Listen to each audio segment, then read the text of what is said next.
할렐루야. 인사합시다. 집사님 보니까 기분이 참 좋습니다. 집사님 보니까 기분이 참 좋습니다. 좋은 일 많이 있으시기 바랍니다. 좋은 일 많이 바랍니다. 네 가지 인사를 해주십니다. 기도하겠습니다. 하나님 감사드립니다. 우리로 하여금 하나님의 신적인 말씀을 들을 수 있는 길을 주시고 우리 인생들 가운데 참 하나님의 복된 삶으로 저희들을 인도해 주시니 감사드립니다. 이번 주는 명절이 있고 또 사랑하는 가족들과 함께 해야 될 텐데 하나님의 자녀다운 모습을 저희들이 간직하게 해주시고 이들에게 또 좋은 은혜의 그런 도구가 되기를 소원합니다. 우리가 무장되기를 바라고 정말 사랑의 화신이 될 수 있도록 우리를 충만케 해주시옵소서.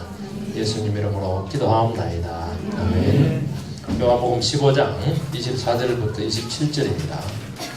요한복음 15장 24절로 27절입니다. 교도하겠습니다. 내가 아무도 못한 일을 그들 중에서 하지 아니하였더라면 그들에게 죄가 없었으려니와 지금은 그들이 나와 내 아버지를 보았고 또 미워하였도다.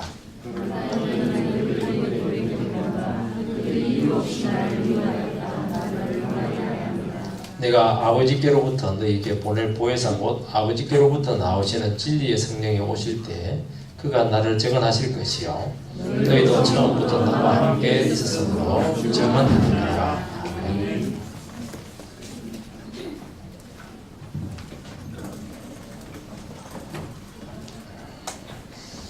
아마 여러분들 살아가다 보면 이유 없이 좀 미울 때가 있을 겁니다. 제가 이제 서울에서 목회를 할 때 한 미혼 여성이 등록했습니다. 근데 그 여성을 어느 순간부터 신앙생활 계속할 때까지 거부감이 생기고 이상하게 미웠습니다. 제가 여성을 미워할 사람이 아닌데 미웠습니다. 그전에 그 여자랑 이야기한 것도 없고 한 번도 만나본 적도 없고 참 착하고 순수했어요. 그리고 정말 복음에 대해서 알아가려고 하는 그야말로 초신자였습니다. 잠시만 연자면 때에 몸매가 물에 빠질 뻔했어요. 실종시킬 수 있었으니까. 나중에 그 이유를 알았습니다. 이 여성의 코가 제가 군 생활할 때 제일 아주 교묘하게 3년 동안 괴롭혔다는 선임하사 코하고 너무 닮았습니다. 이유가 없었던 게 아니고 이유가 있었죠. 그러면서 이 여성을 보면서 이 군생활의 그 아무지 않는 상처가 다시 드러나게 하는 것을 보았습니다. 또 하나는 뭐냐니까 제가 이제 고등학교를 졸업하고 원치 않은 또 대학을 갔다가 1년 만에 또 그만두고 또 몇 달 동안 또 공장 에디 만드는 공장 요거 만드는 거 취직을 했는데 첫 봉급을 받고 회사에서 집까지 이제 걸어 다녔는데 오면서 돈을 입고 포장마차 집에 일한 음식은 다 배 터지도록 사 먹었습니다. 왜 사 먹었냐? 배가 고팠기 때문만은 아니었습니다. 뭔가 모르는 불만이 있더라고요. 뭔가 모르는 그 미움이 내 속에 있었습니다. 집에 돌아와서도 한참 넋두리를 하다 보니까 내 안에 있는 세상에 대한 미움이 있었습니다. 세상이 나를 보호하고 있구나. 아무도 나를 도와줄 존재가 없구나. 이 현실에 대한 불만이 내 속을 확 채웠습니다. 내가 지금 공장에서 에리를 만들고 있을 때냐 이러면서 여러분들도 한 번씩 그 세상에 대해서 욕을 막 퍼붓고 싶을 때가 있습니다. 에이 더러운 세상 이러면서 알 수 없는 그 미움인 것이죠. 여러분 인간 속에 있는 알 수 없는 미움이라는 것은 사실은 있느냐? 알 수 없는 건 없습니다. 미움 이유는 다 이유가 있습니다. 몰라서 그렇지. 파악이 안 돼서 그런 겁니다. 파악이 안 돼서. 제가 이 배가 터지도록 음식을 먹었다는 것은 사실 내 자신을 음식으로 자학하는 행위거든요. 저를 그냥 학대하는 겁니다. 내에 대한 실망감, 이런 절망감, 이런 무능력 이런 것들이 막 굉장히 나에 대한 불만을 그렇게 위를 괴롭히면서 해소했던 것입니다. 인간의 그 원죄 중에 하나가 뭐냐니까 미움입니다. 하나님에 대한 불만이 미움을 품게 했고 이 미움 모든 적대적인 행위로 나타나서 죄를 짓게 했습니다. 여러분 미움은 어떻게 되냐? 미움은 피하고 싶어요. 도망가고 싶고 가까이 하기 싫고 자꾸 의식이 되고 교회 들어오면 막 그 사람 여러 사람이 있는데 하필 그 사람 뒤통수만 탁 보입니다. 방어적이 되고 기쁨은 사라지게 되고 말이죠. 그래서 우리 속에 있는 그 미움의 감정 또 크리스찬들이 당하는 그 애매한 핍박이나 이 세상의 미움은 결국은 영적인 문제고 하나님과의 이 관계 속에서 총체적으로 그 문제를 진단을 해내야 됩니다. 한쪽만 하면 안 되고요. 이런 미움의 상황, 갈등 상황이 됐을 때는 그 모든 상황 전체를 하나님의 그런 시각에서 관계에서 다시 정리를 다 해야 돼요. 그렇게 해야 이 문제가 정립이 되는 겁니다. 그래서 미움이라고 하는 이 상황이 일단 발생을 하게 되면 어떻게 되느냐? 인간은 인간의 재성에 대해서 아주 심각하게 인식을 하게 돼요. 내가 이렇게 못됐구나. 저놈의 인간이 저렇게 못됐구나. 인간이 저렇게 정말 정립이 떨어지는구나. 결국 주님의 십자가 은총으로 나가지 않으면 해결점이 없다 하는 것을 깨닫게 됩니다. 그까지 가야 되니까 얼마나 힘들어요. 지옥 고통 경험하고 그렇게 하는 거니까. 이런 의미에서 미움은 어떻게 보면 이 복음에 대한 증거의 기회가 될 수 있다고 역설적으로 말할 수 있는 것입니다. 본문은 바로 이 문제를 말씀하고 있습니다. 크리스찬들이 당하는 세상의 미움과 핍박을 우리는 어떻게 받아들여야 되느냐? 복수를 해야 될 것이냐? 아니면 내가 그냥 품고 가야 되냐? 복수를 하면 미움은 없어져요. 그리고 근데 복수를 안 하면 또 이게 한이 생기는 겁니다. 그것은 없어요. 하나님과의 관계에서 복음을 전가할 수 있는 기회로 삼게 될 때 주님 안에서 이게 해소가 되는 것이지 다른 것으로는 해소할 길이 없어요. 자살해도 안 돼요. 그래서 첫 번째는 왜 세상에 주님을 미워했느냐 하는 이유입니다. 24절 말씀을 보면 내가 아무도 못할 일을 그들 중에서 하지 못하였더라면 그들에게 죄가 없었으려니와 지금은 그들이 나와 내 아버지를 구하고 또 미워하였도다. 주님은 어느 누구도 할 수 없는 일을 했습니다. 불가능한 일을 했습니다. 그래서 그 엄청난 일을 보고 세상은 주님을 보았고 또 주님 안에는 하나님을 경험했다는 겁니다. 그렇다면 어떻게 됩니까? 하나님 대단하시구나. 영광을 돌리자. 그렇게 하는 게 아니고 이상하게 너무 미워하더라는 겁니다. 주님은 어느 인간도 할 수 없는 일을 했죠. 기적도 행하고 재영수도 주시기도 하고 병도 치료하고 죽은 자도 살리기도 하고 하늘에서 뜻도 내리기도 하고 이것은 인간이 할 수 없는 것이고 신만이 할 수 있는 것이고 하나님만이 할 수 있는 겁니다. 이 사람 중에서도 이렇게 하나님처럼 엄청난 일을 했다고 스스로 주장하는 사람들이 있습니다. 이단의 교주들이 특히 이제 그런 이상한 짓을 많이 하는데 자기가 뭐 영생을 줄 수 있다고 그러고 자기가 재림주라고 그러고 자기가 구원을 줄 수 있다고 그렇게 합니다. 근데 문제는 뭐냐니까 말만 하고 그것을 증거할 수 있는 증빙이 없는 겁니다. 검증이 안 되는 것이죠. 우리가 지난번에 우리가 이제 이단 강의 듣지 않았습니까? 하나님 교회 얘기하면 장길산에 죽었다며 이렇게 얘기하라고 우리 강사가 그렇게 했죠, 그죠? 이 장길산은 자기 자신을 재림 예수다 그렇게 주장합니다. 왜 그 주장을 하냐니까 예수님은 다윗의 위로 오지 않았습니까? 다윗은 40년 통치를 했거든요. 근데 예수님은 다윗으로 제가 딱 3년 통치합니다. 37년이 남았던 거예요. 그래서 예수님이 나타나가지고 난 3년밖에 못했으니까 나머지 37년 네가 해라 그렇게 해서 이렇게 인수인계를 해줬다는 겁니다. 그래서 이 사람이 이제 48년에 그 안식교에서 침례를 받습니다. 그리고 85년에 죽게 되니까 딱 37년이에요. 그래서 자기가 37년 위를 바톤받아서 했다. 자기는 재림주라는 거죠. 그리고 이제 그 이후로 4번 시한부 종말론을 이렇게 주장하는데 전부 다 불발이 되었어요. 그래서 이제 안 돼가지고 그 누굽니까? 엄마 그 하나님 장길산 그 장길자가 안산홍이었죠. 잠깐 안산홍 장길자 이렇게 되는 겁니다. 아까 그 장길산이 아니고 소설 찍혀 나가면 제가 50이 넘었습니다. 그러니까 쉽게 말해서 말밖에 없어요. 아무것도 증거할 게 없습니다. 예수님은 달랐습니다. 예수님의 말씀은 무수한 증거들로 나타났습니다. 그래서 주님이 하시는 기적을 요한복음에서는 기적이다 그렇게 안 하고 표적이다 그렇게 합니다. 표적이라고 하는 사인, 시그널. 뭔가 이게 영어로 말하면 이제 시그널인데 뭔가 표적이라고 하는 것은 뭔가 이 기적이지만 뭐 가르치는 게 있다는, 가르치는 게 있다는 겁니다. 의미가 있다는 것입니다. 그러니까 주님이 어떤 분인가, 하나님이 어떤 분인가 하는 것을 가르쳐주는 기적이라는 겁니다. 기적을 잘 연구하면 하나님을 알게 된다는 것입니다. 사실은 이제 하나님을 잘 할 수 있는 것은 말씀을 들었거든요. 워낙 사람의 인생이 약하니까 오조적으로 기적을 준 것입니다. 예수님은 세상은 예수님을 맛보고 경험했는데도 불구하고 미워했습니다. 그것은 예수님이 거짓말을 했기 때문도 아니고 예수님의 기적에 뭐 아무 의미가 없기 때문에 그런 것도 아니고 하나님을 못 봐서 그런 것도 아니고 신적인 능력을 체험하지 못해서 그랬던 게 아닙니다. 그것은 뭐냐니까 고의적으로 그들이 하나님을 인정하지 않았다는 것을 보여주는 것입니다. 이 불신앙의 책임이 인간에게 있다는 겁니다.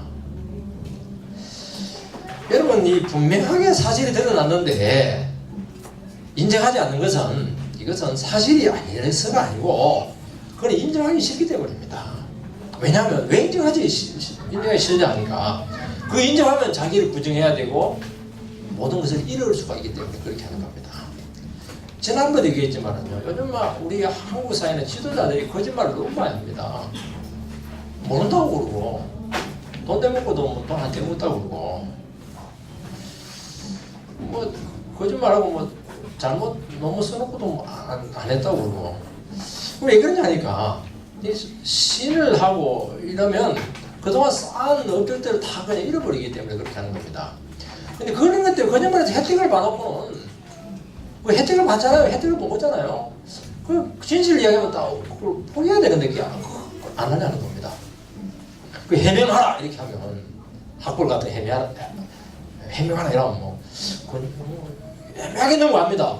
몇 년 다녔고 뭐 병원 앞에 몇 번 왔다 갔다 했고 이래서 아니 다녔다 안 다녔다 하면 되잖아요. 그럼 말을 못해 쌍 넘어가는 겁니다. 그러면서 왜 지나간 30년 전의 과거의 일을 가지고 반목을 잡냐고. 지금 미래 세대를 향해서 나가야 되는데 온갖 변명을 다 합니다. 인간은 죄인이기 때문에 하나님의 뜻이 드러나고 진리가 밝혀지는 것을 싫어하는 이유는 자기 거짓이 다 드러나고 자기 죄가 다 노출이 되기 때문에 그렇게 하고 이유는 다 하나입니다. 그래서 이 주님을 통해서 드러난 이 하나님의 나타나심이라고 하는 것은 사실은 엄청난 사건이지 않습니까? 하나님이 나타나다뇨. 우리 삶 가운데 하나님 찾아오시다뇨. 그 결정만이 십자가 부활 아닙니까? 여러분, 십자가 부활 앞에 어떤 인간도 피해갈 수가 없게 되었습니다. 그래서 그분을 인정하든지 부인하든지 둘 중에 하나를 선택해라 하는 것이 십자가가 전거해 주는 말입니까? 여러분, 시편 2편에 보면요, 다윗이 이제 왕이 되었을 때 이방 나라들이 막 화를 냅니다. 군왕들, 관원들이 그냥 막 모사를 경영합니다. 대적을 합니다. 그 이유는요, 왜 그런지 아니까? 하나님이 다윗을 낳았기 때문입니다. 말씀으로 낳았기 때문이에요. 온갖 고난 가운데서 십몇 년 만에 빚어가지고 하나님의 능력으로 왕을 딱 세워버립니다. 그전에는 뭐 인생 끝났다. 이 완전히 버린 자식이다. 무능했다. 막 그냥 무시하고 이랬는데 한순간에 상황이 바뀌더니만 제일 좋은 게 혼자 위치에 딱 올라가는 겁니다. 그렇게 하니까 그 인정이 되겠어요? 인정이 안 되는 겁니다. 그 하나님이 한 건데 하나님이 한 거면 인정하면 되거든요. 그럼 다윗을 통한 하나님의 구원의 역사가 계속 나타나게 될 텐데 그 인정이 안 되는 거예요 이게. 왜냐면 자기들은 자기 힘으로 자기 능력으로 왕이 되어가지고 군림했거든. 하나님 위치에 자기들이 있었거든요. 다윗이 딱 올라가니까 이제부터는 그거 인정 안 된다는 겁니다. 주도권을 내놓으라. 지금까지 너희들 주도권 행사했는데 이제는 주도권 다 내놓고 나를 통해서 하나님께 나아가라 이렇게 하니까 막 그냥 이렇게 흥분을 하고 화를 냈던 것입니다. 여러분, 우리 삶 가운데서 하나님의 나타나심, 하나님 함께 하심, 임재, 세상에서는 있을 수 없는 불가능한 일들이 나타났다는 것은 하나님이 살아 계시고 그 상황에 개입하시고 주도하고 계시다는 것을 보여주는 겁니다. 그냥 함께한다 그게 아니에요. 이 상황 전체를 하나님께서 지금 지고 있다는 겁니다. 그리고 동시에요, 우리의 모든 그 상황들을 다 파악하고 있다는 거예요. 우리 기도하시고 구원의 길도 제시하시기도 하고 그 상황에서 이루어지는 모든 상황들을 지금 다 꿰고 있다는 겁니다. 예를 하나 들어서요, 불치병에 걸려가지고 하나님 능력으로 치료되었다 합시다. 하나님이 엄청난 역사지 않습니까? 다 할 수 있는 거예요, 이것은. 근데 병만 치료받고 다시 세상으로 간다면 그것은 아들에게 입을 맞추는 게 아니에요. 철창으로 심판받는 겁니다. 주님은 죽을 수밖에 없는 인생임을 인정하고 그분 앞에 무릎을 꿇는 것이 구원의 길이라는 것을 그 아픈 상황 속에서 무수히 보여줬거든요. 너는 내밖에 없다. 내가 인정하면 내 구원받을 수 있다. 그런데 구원받았어요. 그러면 그걸 인정하고 살아가야 될 거 아닙니까? 붙으라는 거예요. 여기 가나의 혼인집 잔치가 있었는데 포도주가 던졌다는 것은 이것은 정말 수치입니다. 그 가면 대대로 수치예요. 그것은 엄청난 위기고 사건이지 않습니까? 주님이 적극적으로 개입해서 물로 포도주를 만들어줍니다. 이때 이제 마리아 제자들은 돌 항아리에 물을 부었던 종들은 뭐 하나님께 영광을 돌립니다. 이게 주님께도 마찬가지죠. 근데 연회장은 그 포도주를 딱 맛을 보는 순간 그걸 찬답니다. 이야, 200년 된 꼬냑이다 이러면서, 아 맛있다 이러면서, 세상에 이런 일이 다 있나. 되게 잔치는 처음에는 좋은 건 내놓고 나중에 나쁜 건 내놓는데 이 집안은 더 좋은 것만 내놓네 이러면서. 근데 한 번도 하나님을 영광을 돌리질 않아요. 연회장은 지금 돌아가고 있는 상황을 깨고 있는 사람입니다. 모를 리가 없죠. 이 극상품의 포도주가 어디에 났는지 이거는 인간이 만든 게 아니라는 겁니다. 고불쳐놨다 나온 게 아니에요. 그 신적인 능력을 모를 리가 없는데도 불구하고 아 잔치를 무사히 치르게 되었네 그러면서 넘어갑니다. 이게 뭐냐니까 이게 회피하는 것이고 심판당할 수밖에 없는 인생의 자세라는 겁니다. 여러분 주님의 나타나심을 이제 성경에서 신현이다 이렇게 하지 않습니까? 신의 현실이 나타났다는 겁니다. 엄청난 겁니다. 이 하나님의 삶의 현장에 나타났다는 것은 역설적으로 표현하면 인간이 극도의 위기에 빠졌다는 것이고 거기서 인생들을 찾아와서 치료하고 바르게 하고 회복하고 구원을 해가시겠다는 겁니다. 그래서 인생의 위기는 하나님의 그런 나타나심의 전조가 됩니다. 여러분들이 너무 절박한 상황 가운데 있으면 하나님 나타나서 뭔가 이루실 것 같아. 분명히 역사하실 거야. 이거 그냥 넘어가지 않을 거야. 이게 나타나심 아니에요? 이거 없으면 우리는요 견디지 못합니다. 지나치게 해내지를 못하는 겁니다. 나타나셨다고 하는 것은 우리의 모든 문제와 처지를 다 하신다는 겁니다. 나타나면 끝이에요 이게. 여러분 빌립보 감옥에서 바울과 실라가 막 기도했을 때 막 기적이 나타나가지고 옥문이 열리고 막 지진이 납니다. 간수는 지금 감옥문이 열려서 다 탈옥한 것으로 알고 막 자기를 알고 합니다. 바울은 죽지 마라 다 있다 이렇게 하니까 그 사람이 와서 무릎 꿇고 어떻게 하면 구원을 받겠냐고 주 예수를 믿어라 그렇게 얘기합니다. 간수는 주님 외에 다른 길이 없음을 알고 진리를 붙들고 가장 전체를 구원으로 인도합니다. 여러분 주님이 우리의 삶 가운데 나타났다 하는 것은 거기 있는 모든 사람들에게 있어서는 다른 길이 없다는 거예요. 그분 앞에 무릎 꿇고 그분을 붙드는 겁니다. 막다른 골목이고 주님의 그 보여주신 능력밖에 살 길이 없다는 겁니다. 그걸 그냥 그 강권적으로 지금 주님께서 몰고 있는 것이죠. 붙들면 산다는 겁니다. 여러분 하나님이 나타나시면 인격적이지 않습니까? 우리 생각할 때는 막 너무 창피를 주고 그렇게 하지 않아요. 굉장히 깊이 배배합니다. 아담과 하와가 범죄를 하고 나서 나무 뒤에 숨습니다. 너무 두려웠어요. 부끄럽기도 하고. 하나님 나와서 너희들 뭐 했냐 이렇게 하니까 우리 같으면 이 싸가지 없는 놈들아 너희들이 정신 났다. 먹을 싸먹나 이렇게 할 텐데 그렇게 안 하고 너희들이 뭐 했냐 이렇게 묻습니다. 그렇게 하니까 뭐 온갖 변명을 다 내려놓습니다. 죄지었다 이러는데 죄지었다 소리 절대 안 해요. 저놈이 옆편됐다 옆편되는 게 뱀 때문에 그렇게 하죠. 우리 같으면 어떻게 하겠어요? 저것도 치주하죠. 저것도 천사들 전부 다 봐라 이래가지고 다 증거 갖고 이렇게 까발릴 텐데 그렇게 안 하고 그냥 따지지 않습니다. 그리고 징계를 바로 내립니다. 동시에 가죽옷을 입혀서 그들을 부끄러운 부분을 가리워주시고 구원행위를 하십니다. 인간에게 인간이 뭐 죄를 인정하고 뭐 스스로 일어서고 그 기대 안 합니다. 다 알고 있어요. 주님이 나타났다는 것은 이미 천만을 가지고 온 것이고 구원의 길을 가지고 온 게 다 알고 있는 거예요. 우리가 말하는 거 상관없어요. 그리고 딱 응분의 조치를 내리고 동시에 구원의 길을 딱 제시합니다. 여기로 가는 거예요. 그건 붙들면 사는 겁니다. 그 조치 후에요. 아담과 하와는 뭐 아이고 하나님 너무 억울하다. 내 사정을 너무 모른다. 나 할 말이 너무하다. 일절 말이 없어요. 조용히 받아들입니다. 왜냐하면 너무 감사해요. 여러분 하나님이 우리의 모든 허물을 더 주시면 아무도 쓸 수 없습니다. 대신 주님 앞에 심판받을 수밖에 없는 존재임을 인정하고 주님이 주신 구원의 길을 받아들이면 사는 것입니다. 구원은 요란하지 않아요.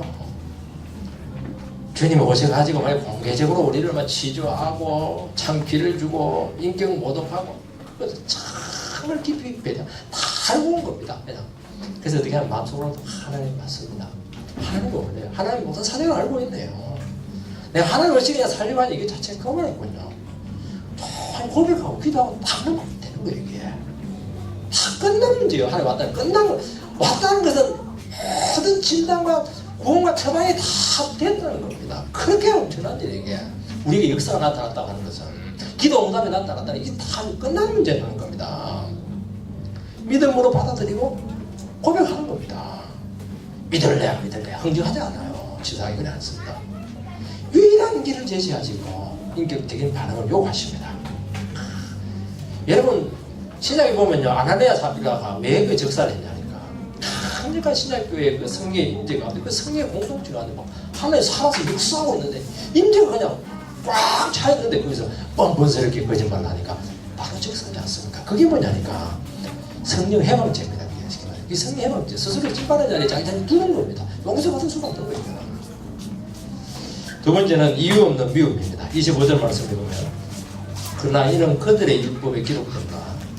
그들이 이유 없이 나를 미워하였다 하면 응하게 하려 합니다.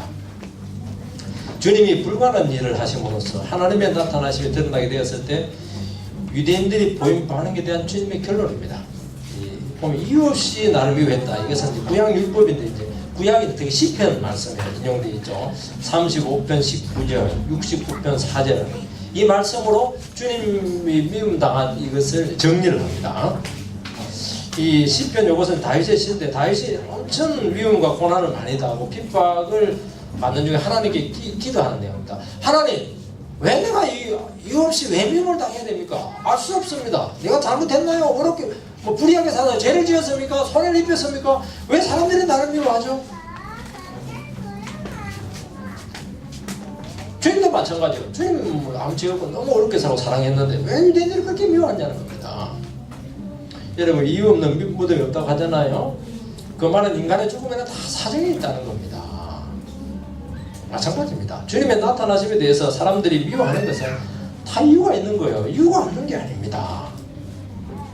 단지 인간이 그 이유를 잘 모르기 때문이든지 아니면 알지만은 인정하기 싫기 때문입니다. 그래서 주님의 문제는 뭐냐니까 너무 인간을 사랑해 너무 어렵게 산 건 아닙니까? 문제는 그럴수록 더 예수님을 미워하는 겁니다. 그렇다면 우리가 이제 반대로 생각해 볼 수가 있죠. 그러면 미움 안 받기 위해서 대충 살아면 되느냐? 같이 재집 같이 술 먹고 그러면 되느냐? 타협하면 살면 안 되겠냐? 아 시댁 식구들한테 적당히 뭐 제사 지내고 그래 해도 되는 거 아니냐? 주님은 자기 자신에게 미움 받는 것을 바로 시편 이 구절을 가지고 정리를 합니다. 성경 말씀을 정리를 합니다. 여러분 성경 말씀을 정리했다는 게 하나님 뜻이라는 겁니다. 미움 받는 게 이유 없이 미움 당하는 게 하나님 뜻이라는 거예요. 쉽게 말해서. 여러분 하나님의 백성들이 믿음으로 살 때 미움 받는 것은 이것은 이상한 게 아니라는 거죠. 하나님 뜻이라는 겁니다. 될 수 있다는 거예요. 이게. 왜 사람들이 주님 미워합니까? 주님이 아무 인간도 할 수 없는 엄청난 신적인 일을 행했기 때문입니다. 빌빌거리고 못하고 해본다 이래가지고 실패하고 이러면 뭐 얼마나 좋아했겠어요. 안 미워합니다. 어마어마한 능력을 보이는 것입니다. 그러니까 하나님 존재가 드러나니까 무서운 적대감을 표출했던 것입니다. 진리에 대한 혐오감 때문이죠. 여러분, 이 세상에 이유 없는 미움은 없습니다. 제가 아는 그 한 여성은요, 두 아들 중에 이 장남을 유난히 미워하고 때리고 윽박지르고 그렇게 합니다. 차남도 좋아해요. 그 아이가 말썽꾸러기나 제가 생각할 때 너무 착합니다. 지금 결혼했는데요, 아내 대신 집안일을 도맡아 합니다. 물론 취직도 못했지만은. 그런데 어느 날 이 장남을 통해서 그 엄마가 어릴 때 자기 자신의 모습을 확인합니다. 봅니다. 그 엄마는 자기가 이런 모습이 아니기를 가장 싫어했던 모습이 장남의 모습 속에 있다는 것을 몇 년 만에 알게 됩니다.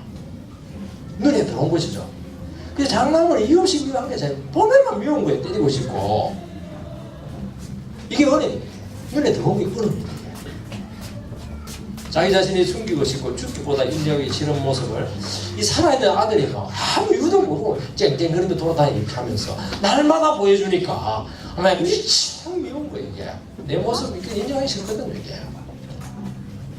여러분, 이 세상에서의 미움은 금방 이유가 있습니다. 나는 모욕했기 때문에 손을 주기 때문에 밉잖아요. 돈 빌려줬는데 안 갚으니까 미운 거지 뭐. 갚으라 하면 내가 이제 받은 자 오리발 내니까 막 정내미가 떨어지는 것이죠. 인간이 싫어요. 프로포즈하고 이러면 그냥 알겠어 결혼하자 이러면 될 텐데 거절을 하고 말이죠. 그래서 남자들 그냥 배기 싫어가지고 문제들 알고 그러시지 않습니까? 이런 미움은요, 이런 미움은 이유가 분명합니다. 네, 그리고 내가 그냥 포기하지 뭐, 사과하지 뭐, 시간 지나면 세월이 아니야 잊어버리고 이러면 해결이 됩니다. 근데요, 이 이유 없는 믿음은 시간이 지난다고 해결되지 않습니다. 이게 문제입니다. 통증은 있는데 진단이 안 나오니까 원인은 모르기 때문에 치료도 안 되고 갈수록 통증이 더 심해지는 거 아닙니까? 이 다윗의 고민이 이 문제 아닙니까? 왜 사울에게 미움을 받아야 되는지 그 이유를 몰라서 선지자도 찾아보고 연구도 하고 기도도 해보고 왜 미움받는지 알 수가 없습니다.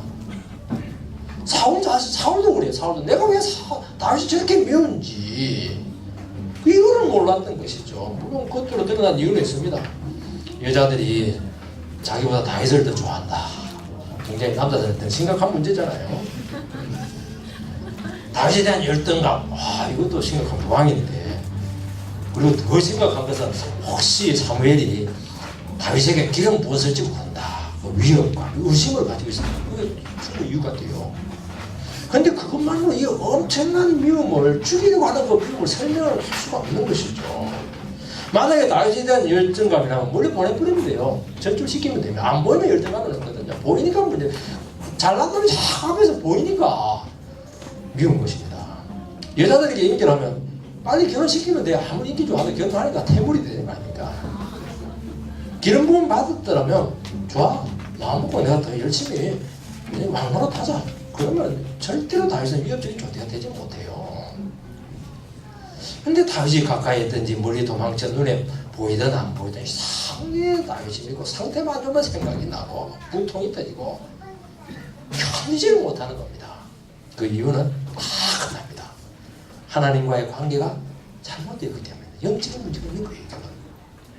하나님을 인정하지 않았고 하나님 없이 자기 머리를 의지하고 교만했기 때문에 영적인 이유가 문제가 있었던 것입니다. 이유 없는 미움은 없어요.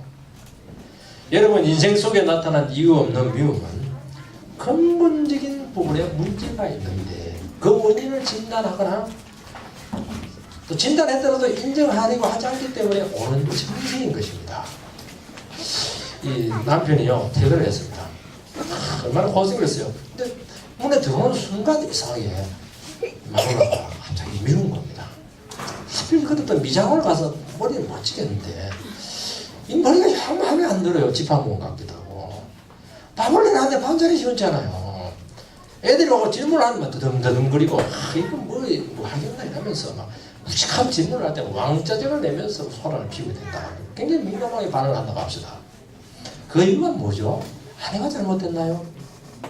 자녀들이 잘못됐나요? 아내는 늘 그 모습입니다. 이장원 같아서 더 좋은 모습이죠. 자식들은 늘 비실비실 시원찮아요. 그렇다면 자기 안에 문제가 있는 거 아닙니까? 직장에서 구조조정 당한다 이 말 듣고 막 불안해진 것이죠. 불안감을 애꿎은 식구들에게 면면하니까 뭐 그냥 다 푸는 것입니다. 그 문제를 주님과의 관계에서 진단하고 자신의 연약함과 믿음 없음을 인정하고 다시 그 불안을 주님을 붙드는 기회로 삼으면 그 문제는 싹 해소가 됩니다. 재정신이 딱 돌아오면서요.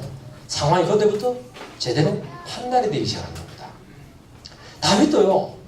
사울에게 막 자랑스러운 미움받고 이렇게 할 때 어떻게 했냐니까 자꾸 자기 자신을 돌아보면서 하나님 앞에서 더 진단하고 깨끗하게 하고 믿음으로 서게 되고 이렇게 하면서 자기 굉장히 뭐라고 하냐니까 이걸 그냥 약으로 삼았던 것입니다.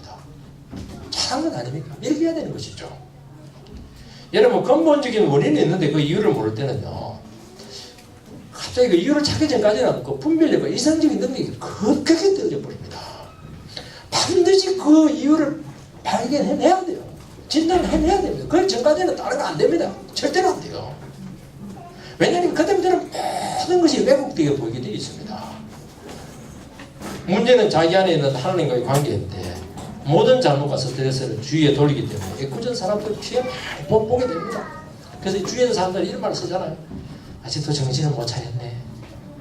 한 대 때려주면 되겠지만 막 사람이 그까지 때릴 수도 없고 약도 없고 말이죠. 여러분 이유 없는 미움이라고 하는 것은 이유 없는 불안이라고 하는 것은 그래서 대단히 우리 신앙생활에 있어서 중요한 정상이라는 겁니다. 영적인 바로미터잖아요. 여러분 우리 정상에 있다고 해서 엑스레이 갖고 안 되는 게 참 많잖아요. 그래 통증이 있는데 엑스레이 갖고 하는 게 뼈가 이상이 없습니다. 그럴 때는 어떻게 해야 됩니까? MRI를 찍어야 되죠. CT를 찍어야 돼요. 더 정밀 분석을 해야 된다는 겁니다. 베드로 사도는요 종들에게 너희들이 애매하게 고난당했을 때 부당하게 매를 맞았을 때 참고 선을 행하면 아름답다 하시면서 주님도 이런 애매한 고난을 많이 받았다 그렇게 그들에게 권면합니다.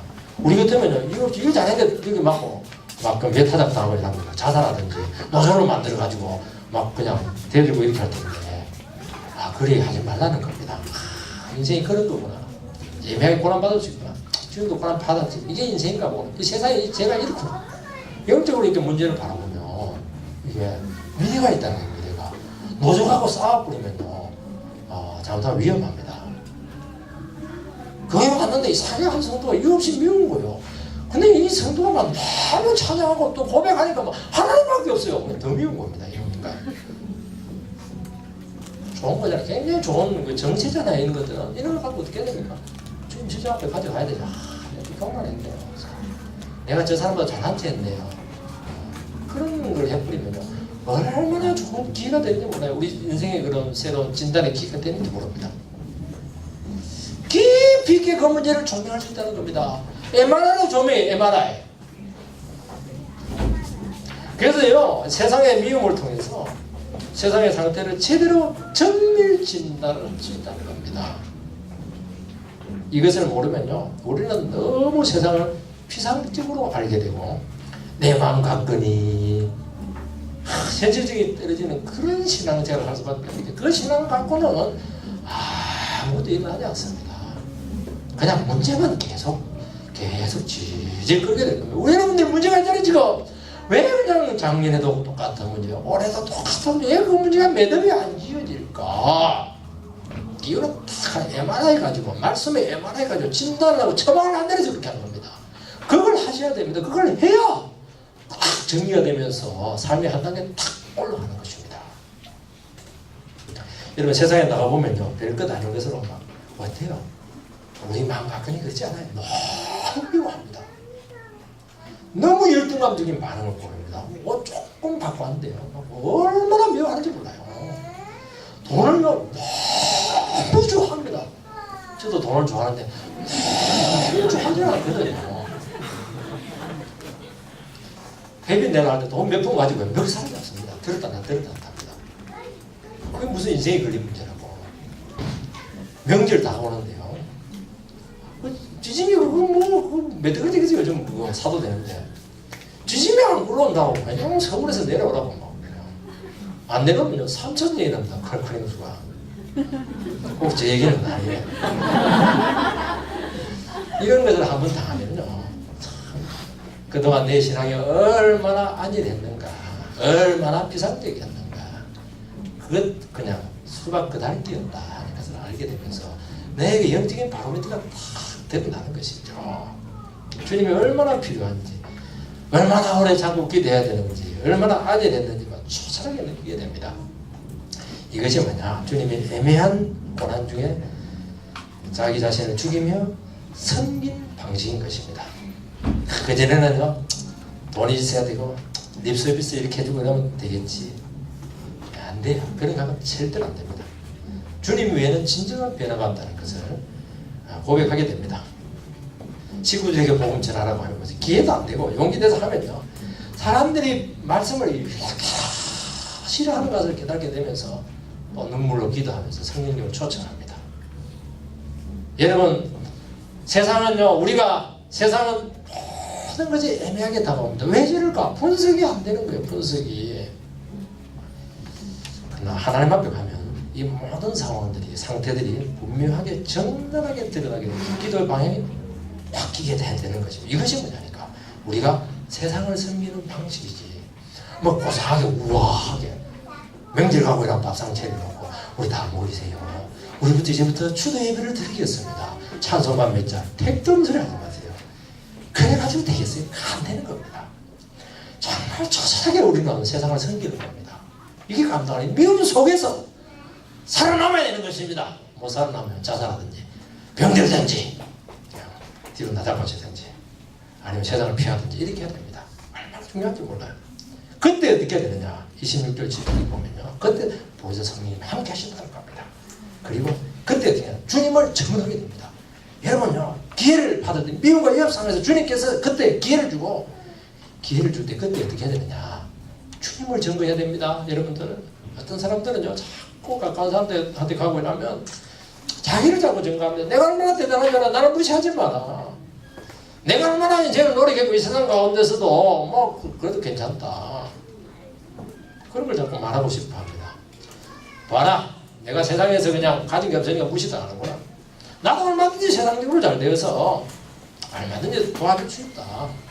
시비 걸지 마라. 이런 식으로 나가고 그 자기를 그거 증가하는 거거든요. 그러면 안 돼요. 이게 변명밖에 되지 못하고 오해밖에 오지 못하고 그 얘기 들으면요 세상 사람들이 야 예수 믿는 사람들 복잡하네 불가사의한 인간이다 그러면서 의문표를 딱 제시합니다. 안 되죠. 신앙으로 얘기를 해야 됩니다. 그때는 내가 믿음 때문에 그렇게 했고 말씀 때문에 그렇게 했고 그렇게 할 때 이 세상은 성령이 역사를 해서 세상에 충격을 주게 되는 것입니다. 오늘 한국 교회는요 이 주님을 증거하지 않습니다. 말은 하는데 성경이 전부 지 얘기합니다. 인간을 말하고 세상을 말하고 정치 이야기하고 하소연하고 말이죠. 경험 이야기하고 말이죠. 주님을 말해야 됩니다. 안 좋아도.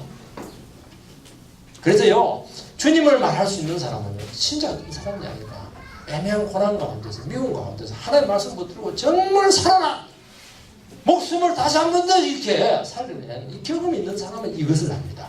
그게는 안 돼요. 그래서 우리가 하나님의 말씀 붙들고 어떻게 하면 목숨 걸고 이 세상을 섬기시기 바랍니다. 그렇게 할 때 세상을 변화시키는 귀한 종들이 되기를 주님 이름으로 축원드립니다.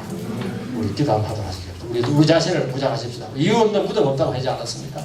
우리에게 있는 모든 그런 이유 없는 모든 상황들, 불편한 상황들은 전부 다 영적인 문제가 총체적으로 근본적인 문제가 깔려있다는 것을 알고 그것을 MRI 가지고 말씀의 그런 현미경을 가지고 반드시 진단을 하시기 바랍니다. 그렇게 할 때 역사가 일어나게 될 것입니다. 기도하겠습니다. 하나님 아버지